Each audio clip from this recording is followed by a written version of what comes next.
Bonsoir à toutes et à tous. Bienvenue dans cette édition du journal Le Sommaire. On estime à plus de 120 millions le nombre d'enfants des rues livrés à eux-mêmes. Ils sont contraints de mendier ou travailler pour subvenir à leurs besoins primaires. Ces enfants ont les mêmes droits que les autres enfants.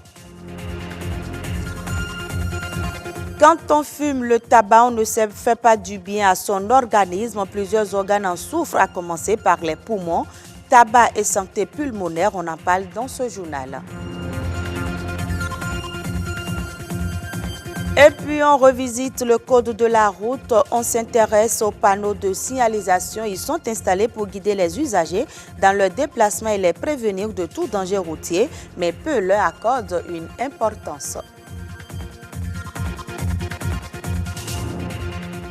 Merci de votre fidélité. Chaque année, à la date du 26 novembre, la communauté internationale consacre une journée aux enfants de la rue. Cette journée interpelle toutes les personnes et les organisations des droits des enfants à se pencher sur la situation de ces âmes insouciantes et innocentes.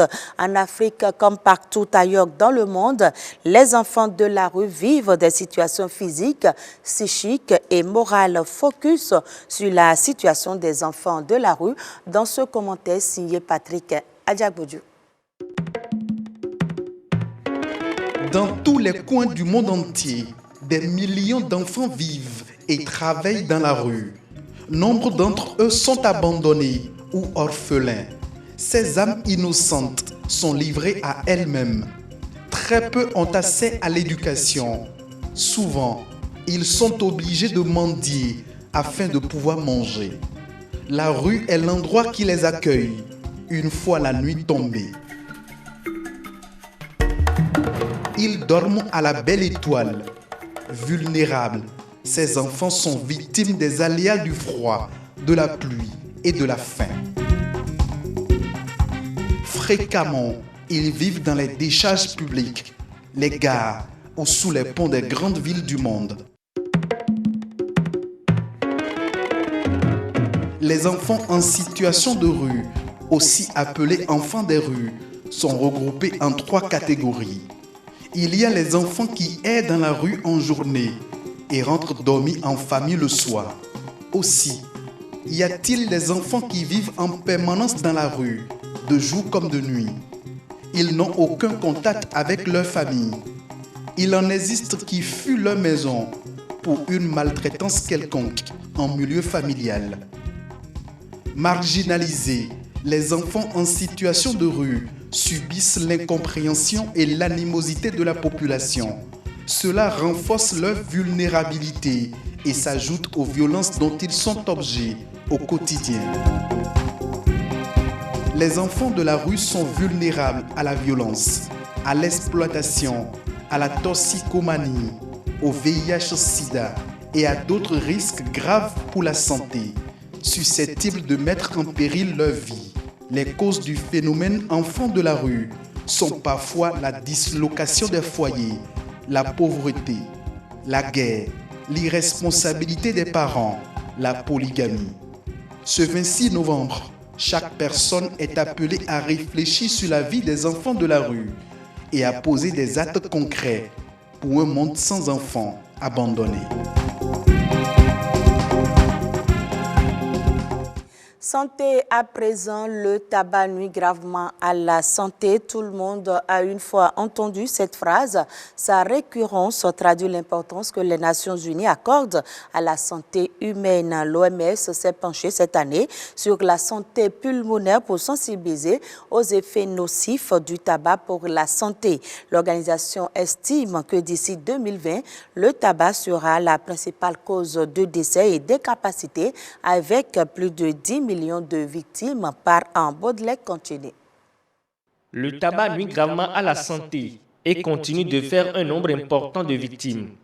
En effet, il est l'une des principales causes des décès dans le monde, car il affecte les organes vitaux pour la survie de l'homme. Le poumon, à mon avis, fait partie des organes humains détruits par les effets négatifs du tabagisme. L'OMS a chaque année choisi un thème. L'année dernière, c'était le cœur qui était ciblé. Et cette année, je crois que c'est les poumons. Selon les prévisions de l'OMS, si le phénomène du tabagisme persiste jusqu'en 2020, il entraînera 10 millions de morts par an. Alors, il urge d'interpeller la conscience des uns et des autres. À ceux qui sont déjà atteints, je leur demande de commencer par prendre conscience et de comprendre que s'ils décident de s'en sortir, ils peuvent. Et à ceux qui ne sont pas atteints, de faire très attention. C'est de ne jamais toucher. Une fois vous touchez, c'est une porte de non-retour. C'est la mort qui s'ensuit. À la jeunesse, de comprendre que l'avenir leur appartient. Les conducteurs de taxi-ville et les associations de bonne volonté au Bénin sont des vecteurs de communication contre la consommation du tabac.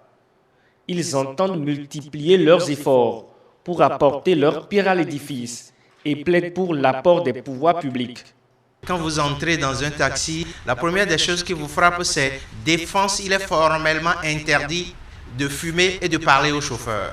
Un taxi, c'est beaucoup de personnes. Et quand il y a quelque chose qui est dit dans un taxi, ce n'est pas pour une personne, c'est pour beaucoup de personnes. Déjà, dans nos rangs, beaucoup de nos camarades conducteurs sont déjà partis de la vie au trépas pour cause du tabac. La loi 2017-27 interdit l'utilisation, la commercialisation et l'exploitation du tabac et de ses produits sur le territoire béninois. La loi a été votée. Maintenant, il reste le décret d'application. Le tabac ronge et détruit les organes de ceux qui le consomment et les tue silencieusement à petit feu. On les associe le plus souvent à la grossesse, mais les végétus touchent en réalité une majorité de femmes. Les végétus sont des lésions cutanées profondes qui apparaissent suite à une rupture de fibres élastiques et collagènes. Il est particulièrement difficile d'agir sur des végétus déjà installés, mais des astuces existent selon le dermatologue Franck Yedomon. Il donne plus de précision au micro de François d'Assise à Mansiwa. Les végétus, c'est des troubles trophiques de la peau, qui entraînent des fractures au niveau du derme. Vous avez l'individu qui, à cause d'une forte prise de poids, ou bien donc alors d'une maigreur relative qui est rapide, va développer donc alors des fractures au niveau donc alors de l'étirement de la peau. Ces fractures sont les végétus. Les végétus ne sont pas une maladie à risque de donner des complications. La seule complication, c'est le caractère esthétique. Ensuite, il y a un phénomène important aussi qu'il faut dire, c'est l'utilisation de produits éclaircissants. Vous avez des crèmes, des produits qui sont vendus dans les pharmacies, dans les marchés, dans les boutiques, en général, qui peuvent contenir des corticoïdes. Et donc, vous allez voir que les femmes qui se dépigmentent, même qui sont minces, qui n'ont aucune prise de poids, qui n'ont aucun facteur, cette dépigmentation, donc alors, en créant l'atrophie cutanée, peut multiplier les vergetures. Il y a 3 types de traitements. Il y a d'abord des crèmes qui sont proposées à base d'oxacéprol qui sont utilisées et qui ne donnent pas de bons résultats. Vous avez 20% donc d'amélioration, donc ce qui est faible. Et ensuite, vous avez deux autres traitements qui marchent beaucoup plus, qui peuvent vous donner des résultats jusqu'à 80% si la vergeture est jeune. Donc, c'est la mésothérapie qui consiste à injecter donc à l'aide d'un appareil de l'acide hyaluronique au niveau donc des vergetures. Donc en plus 5, 6, 7 séances, vous pouvez avoir une amélioration jusqu'à 80%. Et vous avez ensuite une deuxième technique qu'on appelle la carboxythérapie qui est utilisée, qui consiste à injecter en général du monoxyde de carbone dans le derme. Et donc quand vous le faites comme ça, tout le derme donc, se remet donc alors en fonctionnement et produit donc de l'oxygène qui est très bien pour la production des fibres collagènes qui viennent combler cela. Je l'annonçais dans les titres, les panneaux de signalisation jouent un rôle important en matière de sécurité routière, mais rares sont les usagers qui prennent le temps de lire et de respecter les messages que véhiculent ces panneaux, une situation qui favorise les accidents de la route. Ce comportement des usagers de la route est-il dû à un manque d'éducation routière ou à une négligence? FIFA Salomé, Ataréji et Louis Koudogbo se sont intéressés au sujet. Reportage. Les panneaux de signalisation implantés sur les axes routiers existent sous plusieurs formes, regroupés en 4 catégories. Chacun de véhicule un message. Les panneaux de danger sont des panneaux triangulaires bordés de rouge, de prescription absolue, tout panneau de forme ronde, d'indication, les panneaux de forme carrée rectangulaire ou rectangulaire terminés par une flèche, et les panneaux relatifs aux intersections et au régime de priorité.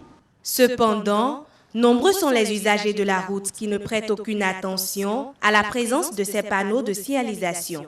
Il en existe également qui, pour des raisons de mauvaise conduite, s'illustrent dans la destruction pure et simple des dits panneaux. Ce qui les préoccupe est comment arriver à destination. Pour des usagers de la route, les raisons qui expliquent un tel comportement sont diverses. C'est de l'incivisme. Tout le monde sait que ces panneaux sont détruits par qui? Par les gros porteurs. Il y a aussi certains panneaux qui ne sont pas bien implantés, qui cachent la visibilité, qui ne donnent pas une bonne visibilité aux usagers. Selon les moniteurs d'auto-école, les raisons sont plutôt ailleurs. L'homme ne respecte que ce qu'il connaît. Si nous constituons une population de 11 millions d'habitants, où 3 millions à peine connaissent le code, regardez les 8 millions qui restent sont ignorants. Pourtant, ces panneaux de signalisation, loin de constituer des objets de décoration des artères, sont porteurs de messages. Ils sont de véritables outils de communication en direction des usagers de la route. C'est pourquoi je demande au pouvoir public de mettre l'éducation routière, l'insertion du code de la route dans les formations académiques, même au niveau de nos ateliers de formation, pour que l'usager puisse connaître le code. Il s'avère nécessaire que les usagers de la route prennent conscience de l'importance du respect des panneaux de signalisation, car la vie de tout un chacun en dépend. Hors du Bénin, mauvaise campagne agro-silvopastorale 2019 à Maradi au Niger. Pour assurer le succès de cette campagne, l'État nigérien et ses partenaires ont investi plus de 19 milliards de francs CFA. Mais malgré ce apport financier important, la campagne n'a pas été à la hauteur des espérances. Elle est même qualifiée de mauvaise et médiocre dans plus de 1000 villages de la région. On estime ainsi à plus d'1 million le nombre de personnes susceptibles d'être affectées par l'insécurité alimentaire dans les prochains mois, soit 28% de la population de la région. Par plusieurs facteurs expliquent ce mauvais rendement, entre les inondations provoquées, les fortes pluies qui ont détruit plusieurs hectares de culture, les précipitations tardives qui ont entraîné des dégâts dans la chaîne de production et enfin la destruction des cultures par des insectes dans plusieurs villages. Au Zimbabwe, l'exécutif supprime les restrictions à l'importation pour le maïs et la farine de blé. Cette décision intervient dans un contexte de sécheresse qui a fait fondre les réserves céréalières du pays. Conséquence, n'importe quel acteur du marché est autorisé à réaliser des achats internationaux de ces produits. Aussi, les droits à l'importation seront supprimés pour réduire les coûts d'approvisionnement. L'Office de commercialisation des céréales ne fournira plus aux meuniers des matières premières à un prix subventionné et mettra en place un mécanisme de subvention plus ciblé pour les denrées alimentaires de base. Le Zimbabwe aura besoin d'importer 800 000 tonnes de maïs pour la campagne 2019-2020. Le pays traverse une grave crise avec près de 5 millions de personnes en situation d'aide alimentaire d'après l'ONU. Et ce sera tout pour ce journal. Très bonne suite de nos programmes.